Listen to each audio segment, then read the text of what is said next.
নমস্কাৰ ছাত্ৰ-ছাত্ৰীসকল আজি আমি ইয়াত আলোচনা কৰিম দশম শ্ৰেণীৰ গণিতৰ ত্ৰয়োদশ অধ্যায় মানে পৃষ্ঠকালি আৰু আয়তন তাৰ অনুশীলনী 13.2 ইয়াতে মই কোৱেশ্চন নম্বৰ 1 ৰ পৰা কোৱেশ্চন নম্বৰ 4 লৈ মগতি কিটা অতি সহজ পদ্ধতিত তোমালোকক ভালদৰে বুজাই দিছো আশা কৰো তোমালোকে এই ভিডিওটো চোৱাৰ পিছত আৰু বেলেগ ভিডিও চাই থাকিব নালাগে আৰু এটা তোমালোকলৈ মোষ্ট ৰিকুৱেষ্ট ভিডিও যেহেতু তোমালোকৰ কাৰণে তোমালোকৰ ভালৰ বাবে বহুত কষ্ট কৰি বনোৱা হয় ভিডিওবিলাকত প্লিজ লাইক কৰিব আৰু চেনেলটো সাবস্ক্ৰাইব কৰিব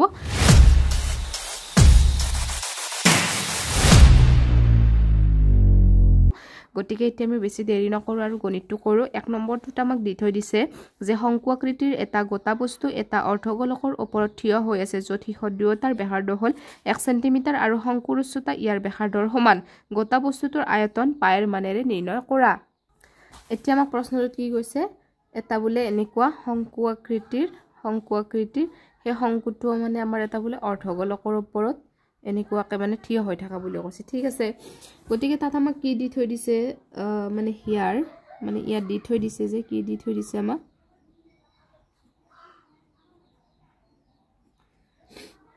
দি থৈ দিছে যে অৰ্ধগোলকৰ ব্যাসাৰ্ধ ন অৰ্ধগোলকৰ ব্যাসাৰ্ধ মানে আমাক কিমান দি থৈ দিছে 1 সেন্টিমিটাৰ ব্যাসাৰ্ধটো আমাক 1 সেন্টিমিটাৰ বুলি কিতাপতে দি থৈ দিছে ঠিক আছে শংকুৰ ব্যাসাৰ্ধ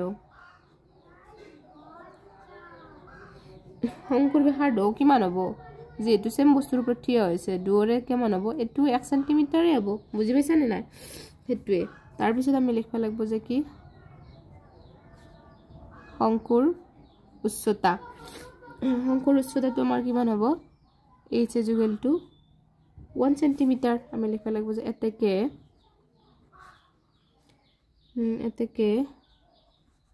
গোটা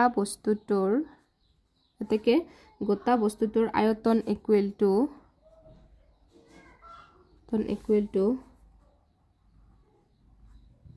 শংকুৰ আয়তন প্লাস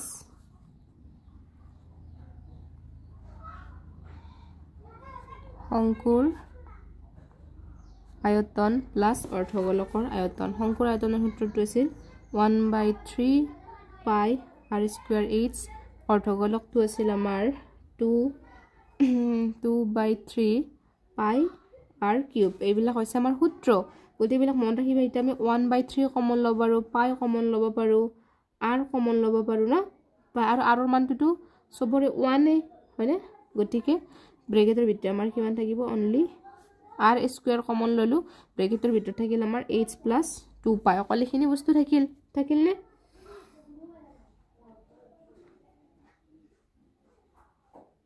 2 r কমন থাকিল গতিকে এতিয়া আমি মানকিটা বুঝো 1/3 পাইৰ মানটো পাই হিচাপতে লিখলো r ৰ মান 1 স্কয়াৰ h ৰ মান 1 + 2 * r ৰ মান 1 গতিকে এটো কিমান হল আমাৰ 1/3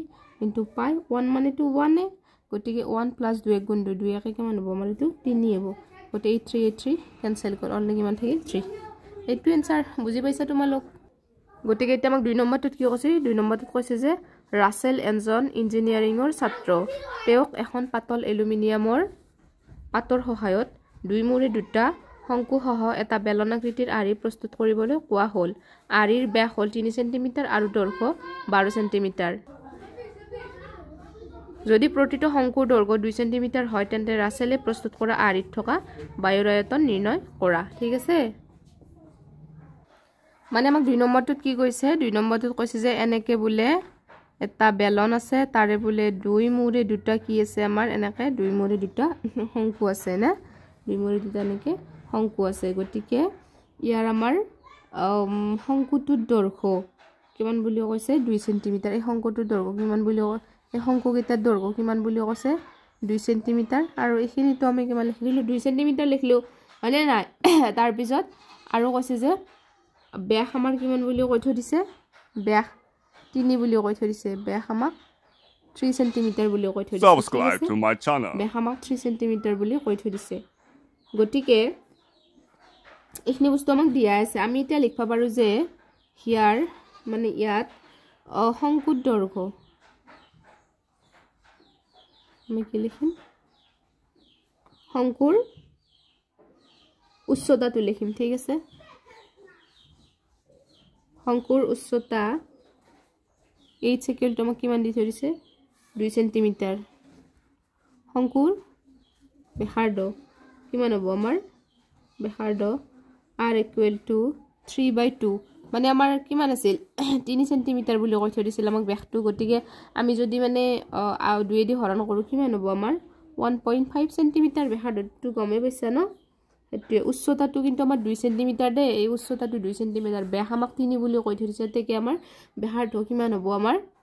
এই ব্যাস বিলাক আমাক কিমান বুলি কৈ থৈছে 3 সেন্টিমিটাৰ গতিকে ব্যাসাৰ্ধ ওলাবা লাগালে 2 দি হৰণ সেইকাৰণে 1.5 হৈছে তাৰ পিছত আমাৰ গোটেই মুঠ মানে গোটেই আৰিটোৰ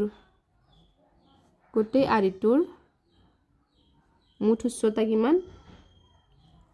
গোটেই আৰিটোৰ মুঠ উচ্চতা 12 সেন্টিমিটাৰ ওকে গোটেই আৰিটোৰ মুঠ উচ্চতা কিমান 12 সেন্টিমিটাৰ এতেকে বেলন অংশৰ উচ্চতা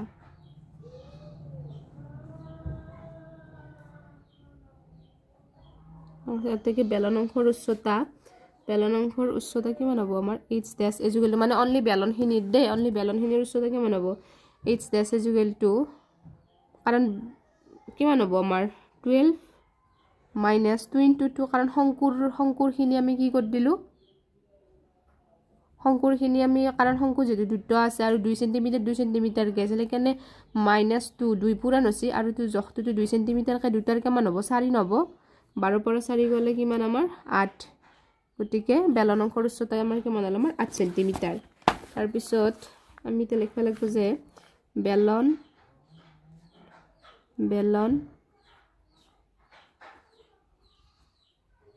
বেলন অংশৰ ব্যাসাৰ্ধ এটুক r ড্যাশ দিলু ঠিক আছে 3/2 কাৰণ r ড্যাশ কে দিছো এ বা h ড্যাশ কিয় দিছিলো কাৰণ হেনেকুৱা বস্তু ডাবল আছে যে ড্যাশ গিটা দিলে আমি গম পাম আৰু হেতু চিনি পাবৰ কাৰণে কাৰণ ডাবল সেম হলি তুমি গম নাপাব সেইকাৰণে ড্যাশ দিছে ইমান সেন্টিমিটাৰ এতেকে আৰিটোত থকা বায়ুৰ আয়তন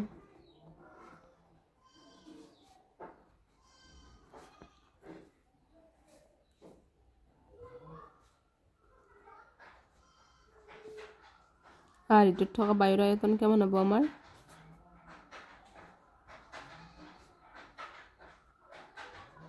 বেলন অংশৰ উচ্চতা বেলন অংশৰ আয়তন প্লাস 2 into শংকুৰ আয়তন ইকুৱেল টু পাই r ড্যাশ টু হ'ব স্কয়াৰ এই যে তাৰমানে পাই r স্কয়াৰ h প্লাস কেৱল ড্যাশ গিটা কিহৰ কাৰণে দিছো গমে পাইছা 2 1/3 পাই r স্কয়াৰ h ওকে এতিয়া পাই r ৰ মান আছিল 1.5 হোল স্কয়াৰ h ৰ মান আছিল 8 প্লাস 2 into 1/3 নে পাই টু আমি পাই হিচাপতে ৰাখলো r ৰ মান 1.5 হোল স্কয়াৰ into 2 তাৰপিছত এতিয়া আমি এখিনি ক্যালকুলেশন বাকি থাকিল ন পাই ইনটু কি বুলি কয় 1.5 হোল স্কয়াৰ মানে ইয়াতো পাই 1.5 হোল স্কয়াৰ আছে ইয়াতো পাই 1.5 হোল স্কয়াৰ আছে মই হিখিনি কমন লব পাৰো নে কমন ললে ইয়াতে থাকিল অনলি 8 প্লাস ইয়াতে থাকিল আমাৰ কিমান 2 into 1/3 মানে 2/3 বাকি থাকিল আৰু into 2 মানে হেখিনি কমন লোৱাৰ পিছত ব্ৰেকেটৰ ভিতৰত এখিনি বাকি থাকিল গতিকে পাইৰ মান হৈছে আমাৰ 7/22 into 1.5 হোল স্কয়াৰক মই মানে কি কৰিব পাৰো মানে দশমিক গিটা উঠে কেনে এমান যেটো দুটা আছে গতিকে 15/10 দুটা হ'ব হনা আৰু ব্ৰেকেটৰ ভিতৰত আমাৰ কিমান আছে 8 প্লাস ওপৰটো হ'ব আমাৰ 2 2 গুণ 4 আৰু তলত হ'ব আমাৰ 3 গতিকে ইখিনি যদি মই আকৌ কৰো এতিয়া মই ইখিনি মই কাটি কৰিব পাৰো নে নৰো এটুক যদি মই কাটো 5 2 গুণ 10 5 3 গুণ 15 ঠিক আছে তাৰ পিছত মই আৰু কাটিব পাৰো কেনকা কাটবা পাৰো 2 এৰে কাটবা পাৰো ঠিক আছে 2 এৰে 2 11 গুণ 22 ওকে তাৰ পিছত মই আৰু কেনকা 5 এৰে কাটবা পাৰো মই 5 3 গুণ 15 5 2 গুণ 10 ওকে গতিকে তলত আমাৰ কিমান বাকি থাকিল তলত থাকিল 7 into 2 ওপৰত কিমান থাকিল আমাৰ 11 into 3 into 3 থাকিল into গতিকে ইখিনিৰ মই লসাগু উলালি 3 আৰু 3 গুণ 24 প্লাস 4 ইমান হ'ব তাস ওপৰখিনি আমাৰ কিমান থাকিল 11 into 3 into 3 তলত থাকিল আমাৰ 7 into 2 into 24 4 28 by 28 বাই 3 হল তাৰপিছত 3 যদি মই কাটা কৰোঁ 3 8 গুণ 24 হয়নে নাই কিমান হ'ব আমাৰ 3 8 গুণ 24 ঠিক আছে আৰু মই এই 2 দি কাটবা পাৰো কেনেকৈ পাৰো 2 গুণ 2 2 4 গুণ 8 হয়নে নাই তাৰপিছত এটো ওপৰত আমাৰ কি থাকিল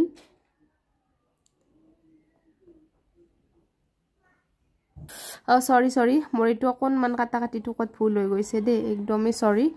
মই আকৌ প্ৰথমৰ পৰা কৈ দিছো 11 by 3 into 3 divided by 7 into 2 into 24 plus 28 আৰু এটো কিমান হ'ব 3 হ'ব ঠিক আছে হাতেৰে যাব আমাৰ 7 4 গুণ 28 দুইৰে যাব আমাৰ 2 2 গুণ 4 ঠিক আছে এই 3 কেনসেল যাব গলে আমাৰ ওপৰত কিমান থাকিল তলতটো সব কাটি গল 11 3 গুণ মানে 33 আৰু 2 পূৰণ কৰিলে 66 সেন্টিমিটাৰ কিউব এইটো এনসাৰ বুজি পাইছা তোমালোক তাৰপিছত ইয়াৰ পিছত আমি কৰিম এবাৰ কিমান 3 নম্বৰটো কৈছে যে এইটো চিত্ৰ কাষত দিয়াই আছে যে এটা গোলাপ জামুনত চেনিৰ ৰসৰ পৰিমাণ ইয়াৰ আয়তনৰ 30% 5 সেন্টিমিটাৰ দৈৰ্ঘ্য আৰু 2.8 সেন্টিমিটাৰ ব্যাসৰ দুই মূৰে দুটা অৰ্ধগোলকযুক্ত এটা বেলন আকৃতিৰ 45 টা গোলাপ জামুনত প্ৰায় কিমান ৰস থাকিব নিৰ্ণয় কৰা আমি এইটো চিত্ৰ চাইছে গণিত কৰিব লাগে গতিকে ইয়াতে আমি 3 নম্বৰটিতে আমি লিখবা পাৰো যে হিয়াৰ মানে ইয়াতে যে গোলাপ জামুন এটাৰ আকৃতি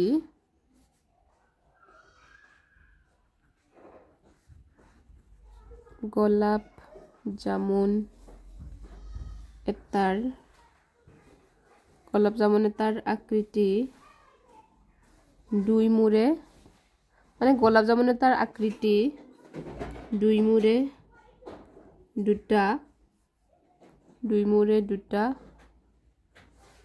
মূৰে দুটা অৰ্ধ গোলক আৰু দুই মূৰে দুটা অৰ্ধ গোলক আৰু এটা বেলনযুক্ত ঠিক আছে এতেকে অৰ্ধ গোলক আমি লিখা লাগব যাতেকে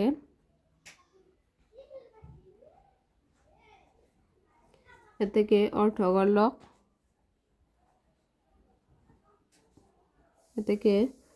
গোলক আকৃতিৰ ব্যাস মোক ব্যাসটো কেমন বুলি কৈ থৈ দিছে ব্যাসটো 2.8 সেন্টিমিটাৰ বুলি কৈ থৈ দিছে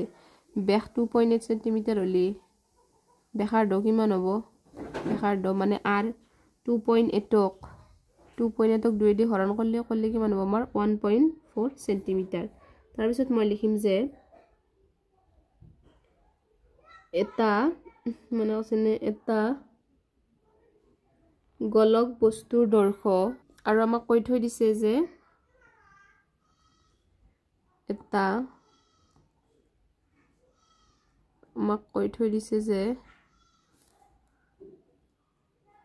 এটা গোলাপ জামুনৰ দৈৰ্ঘ্য আমাক কিমান বুলি কৈ থৈ দিছে এটা গোলাপ জামুনৰ দৈৰ্ঘ্য 5 সেন্টিমিটাৰ বুলি কৈ থৈ দিছে ঠিক আছে এতেকে বেলন অংশৰ উচ্চতা কিমান হ'ব এটা গোলাপ জামুনৰ দৈৰ্ঘ্য 5 সেন্টিমিটাৰ বুলি কৈ থৈ দিছে বেলন অংশৰ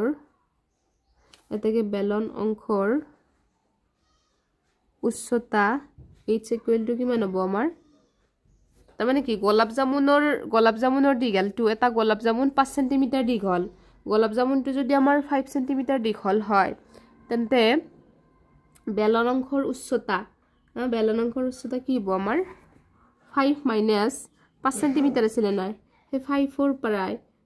আমি কি কৰিব লাগিব অৰ্ধগোলকখিনি বিয়োগ হ'ব যেহেতু দুটা অৰ্ধগোলক লগ লাগি থাকে 2 into 1.4 হয়নে গতিকে এতিয়া আমাৰ এখনি সলিউশন কৰিলে আমাৰ কিমান হ'ব 5 minus 2 into 1.4 মানে কি আমাৰ 2.8 5 ৰ পৰা 2.8 গেলে আমাৰ কিমান হ'ব 2.2 সেন্টিমিটাৰ ওকে 2.2 সেন্টিমিটাৰ তাৰপিছত আমি লিখবা লাগব যে এটা গোলাপ জামুনৰ আয়তন 2.2 তাৰ পিছত আমি লিখবা লাগব এতেকে বেলন অংশৰ ব্যাসাৰ্ধ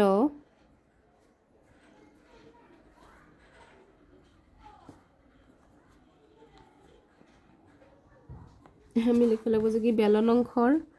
ব্যাসাৰ্ধ আমি লিখছো বেলন অংশৰ ব্যাসাৰ্ধ আৰু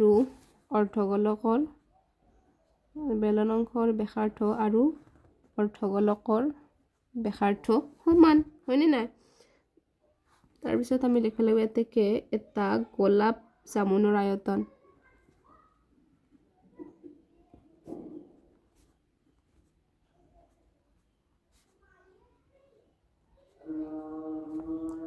গোলাপ জামুনৰ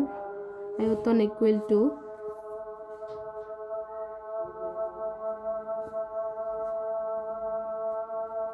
বেলনৰ আয়তন প্লাস 2 into অৰ্ধগোলকৰ আয়তন গতিকে এতিয়া আমি এইখিনি লিখি ললো ন তাৰ পিছত আমি এটা সূত্ৰ এপ্লাই কৰিম বেলনৰ আয়তনৰ সূত্ৰ আছিল আমাৰ পাই r square h plus 2 into অৰ্ধগোলকৰ আয়তনৰ কি হ'ব আমাৰ 2/3 পাই r কিউব এইখিনিটো জানাই তোমালোকে তাৰ পিছত আমি কি কৰিলো ইয়াৰ পৰা পাই r স্কয়াৰ ইয়াৰ পৰা পাই r স্কয়াৰ কমন ললো ইয়াতে কি থাকিল আমাৰ only ইয়াতে h থাকিব প্লাস ইয়াতে থাকিব 2 into ইয়াতে থাকিব আমাৰ ইয়াতে থাকিব আমাৰ h plus 2 into 2/3 আৰু কি থাকিব আমাৰ r থাকিব ওকে গতিকে ইয়াতে থাকিল আমাৰ পাই r square into h plus 2 দুগুণে 4 মানে 4/3 into r হল গতিকে আমাৰ পাইৰ মান কিমান পাইৰ মান হৈছে আমাৰ 7/22 r ৰ মান কিমান r ৰ মান হৈছে আমাৰ 1.4 হোল স্কয়াৰ into h ৰ মান আমি কিমান পাইছো আমি h ৰ মান পাইছো আমি 2.2 plus 4/3 r মানে কিমান আমাৰ r মানে হৈছে আমাৰ into 1.4 ঠিক আছে তাছ ইয়াতে হল আমাৰ 22/7 into 1.4 কেইটা দুটো আছে গতিকে উঠাবা লাগা হলে আমি তলত মানে এটা 10 দিলে 1.4 মানে দশমিক হেতুই বুজাই ন গতিকে দুটা থাকা কাৰণে আমি এনেকুৱাকে দুটা লিখি দিলো বুজি পাইছে নে নাই ইনটু তাৰ পিছত আৰু এটা আমাৰ কি হল ইয়াতে তো আমাৰ ব্ৰেকেটৰ ভিতৰে কিমান থাকিল আমাৰ 2.2 এ থাকিল হেনে প্লাস তাৰ পিছত আৰু ইয়াতে 14 4 গুণ আমাৰ 56/3 এখিনি থাকিল তাৰ পিছত ইয়াতে লিখলো আমি 22/7 ইনটু ইয়াতে থাকিল আমাৰ 14/10 ইনটু 14/10 ইমান থাকিল তাৰ পিছত এখিনি যদি আমি লসাগু উলাই কিমান হ'ব 3 লসাগু উলালে আমাৰ কিমান হ'ব 12.2 হ'ব ঠিক আছে ইয়ালৈকে তো বুজি পাইছা এখিনি পাইছানে 1.4 মানে 5 গতে কিমান হ'ব আমাৰ 12.2 হ'ব তাৰ পিছত এখিনি আমি কি কৰিলো এতিয়া ওপৰত আছে আমাৰ আমি যদি এটা কাটাকাটি কৰিলে আমাৰ কিমান হ'ব 2 এৰে 2 5 গুণ 10 2 7 গুণ 14 ঠিক আছে তাছ আকৌ এটু পাছেৰে মই কাটবা পাৰো না আকৌ 2 এৰে কাটবা পাৰো 2 5 গুণ 10 2 7 গুণ 14 ইয়ালৈকে গমে পাইছা হেনা তাৰ পিছত মই আৰু এটা কাম কৰবা পাৰো কি বুলি কয় a7 আৰু a7 কেনসেল যাবনে গলে ওপৰত কিমান থাকিল only 22 থাকিল 7 থাকিল আৰু থাকিল আমাৰ 12.2 থাকিল তলত কিমান বাকি ৰল আমাৰ 5 into 3 বাকি ৰল ইয়ালৈকে তো গমে পাইছে এখিনি যদি আমি মানে ক্যালকুলেশন কৰো কিমান পাম 25.05 সেন্টিমিটাৰ কিউব পাম ইয়ালৈকে বুজি পাইছা এখিনি হল গম পাইছানে এতিয়া আমি এটা গোলাপ জামুনৰ আয়তন পালো যে 25.05 এতেকে আমাক 45 টা গোলাপ জামুন আছে না এতেকে 45 টা গোলাপ জামুনৰ এতেকে 45 টা গোলাপ জামুনৰ আয়তন কিমান হ'ব এতেকে 45 টা গোলাপ জামুনৰ আয়তন হ'ব 45 into 25.05 এমান সেন্টিমিটাৰ কিউব ঠিক আছে তাছ আমি লিখলে যেহেতু আমি লিখছে যে কি যেহেতু এটা গোলাপ যেহেতু এটা গোলাপ জামুনৰ যেহেতু এটা গোলাপ জামুনত থকা চেনিৰ পৰিমাণ যেহেতু এটা গোলাপ জামুনত থকা চেনিৰ পৰিমাণ ইয়াৰ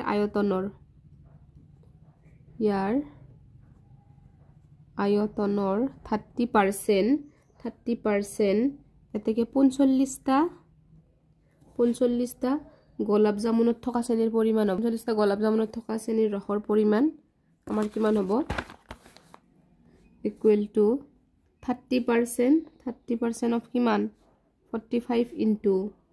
25.05 ইমান আছে না গতিকে 30% হে 30% মানে কি 100/30 of মানে পুৰান 45 into 25.05 গতিকে আমি যদি কাটাকাটি কৰি মান পাম 338 সেন্টিমিটাৰ কিউব এইটো এনসাৰ বুজি পাইছা তোমালোক ইয়াৰ পিছত আমি এবাৰ আলোচনা কৰিম 4 নম্বৰটো 4 নম্বৰটোত কৈছে যে চৌপল আকৃতিৰ এটা কাঠৰ পেন ষ্টেণ্ডত কলম ৰাখিবলৈ 4টা শংকু আকৃতিৰ গাঁত আছে চৌপলৰ জোখ হ'ল 15 cm × 10 cm × 3.5 cm প্ৰতিটো গাঁতৰ ব্যাসাৰ্ধ 0.5 cm আৰু গভীৰতা 1.4 cm সম্পূৰ্ণ ষ্টেণ্ডৰ আয়তন নিৰ্ণয় কৰা চিত্ৰ 13.6 মানে এইটো চিত্ৰৰ কথা কৈছে আৰু গতিকে এইটো এটা আমি কৰিম গতিকে এতিয়া আমি 4 নম্বৰতে সলিউশন কৰিম 4 নম্বৰতে আমি লিখিম যে হিয়াৰ মানে ইয়াত চৌপলৰ আকৃতিৰ আছে যে কি চৌপল আকৃতিৰ কাঠৰ ষ্টেণ্ডৰ দৈৰ্ঘ্য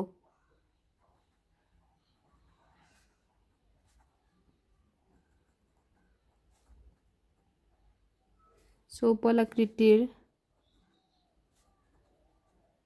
আকৃতিৰ কাঠৰ ষ্টেণ্ডৰ দৈৰ্ঘ্য কিমান L = 15 cm ঠিক আছে তাৰ পিছত প্ৰস্থ B টো কিমান বুলি কৈছে আমাক 10 cm আৰু উচ্চতা H টো আমাক কিমান বুলি কৈছে 3.5 cm এতেকে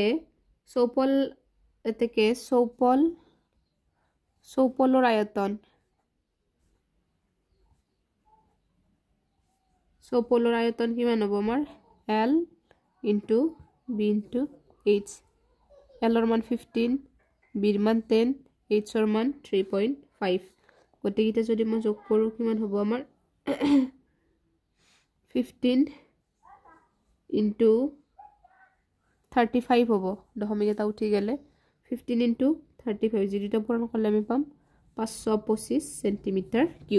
তাৰ পিছত আমি এটা আকৌ লিখবা পাৰো যে again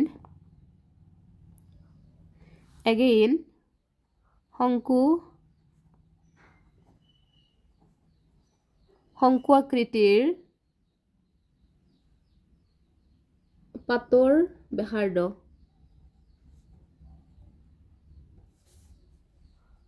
শংকু আকৃতিৰ মানে গাঁতৰ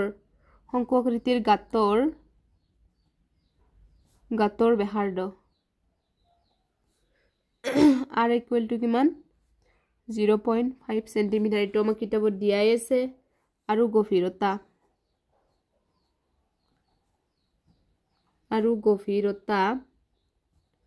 R = কিমান বুলি কৈ থৈ দিছে আমাক 1.4 cm তাৰ পিছত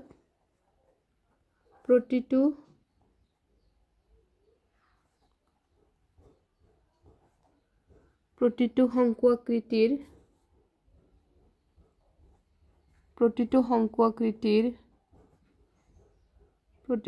আকৃতিৰ গাঁতৰ আয়তন =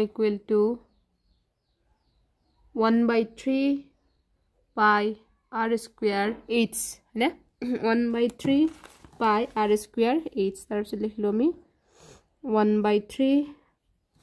পাৰ মান হৈছে আমাৰ 7/22 r ৰ মান হৈছে আমাৰ 0.5 হোল স্কয়াৰ আৰু h ৰ মান হৈছে আমাৰ কিমান 1.4 ঠিক আছে তাৰ পিছত এতিয়া মই লিখিব পাৰো যে 1/3 * 7/22 * 0.5 টো যদি মই দশমিক উঠে লাও যেটো স্কয়াৰ আছে 5/10 দুটা হ'ব আৰু টেষ্টটো আছে 1.4 ৰ দশমিক উঠে ললো তলত 10 দিলো ঠিক আছে এটো দশমিক নহয় দে নেৰু এতিয়া আমি কাটাকাটি কৰিব লাগে ঠিক আছে আমি কাটব পাৰো যে কি 5 * 2 = 10 2 * 1 = 22 ঠিক আছে আকৌ 5 এ দি 2 বাজা 5 * 2 = 10 ঠিক আছে আকৌ এই 2 এৰে কাটব পাৰো যে আমি 2 * 7 = 14 ওকে তাৰ পিছত আমি a7 আৰু a7 ক্যান্সেল কৰিব পাৰো ওপৰত থাকিল কিমান আমাৰ ওপৰত থাকিল only 11 তলত থাকিল আমাৰ 10 * 3 10 * 3 = 30 30 এৰে 11 হৰণ কৰিলে আমি কিমান পাম 0.367 cm³ এইটো এনসাৰ গতিকে ভিডিওটো আজিলৈকে ইমানখিনি আছিল আশা কৰোঁ তোমালোকে বুজি পালে আৰু যদি বুজি পাইছা তেনেহলে ভিডিওটো লাইক কৰিব এন্ড থ্যাংক ইউ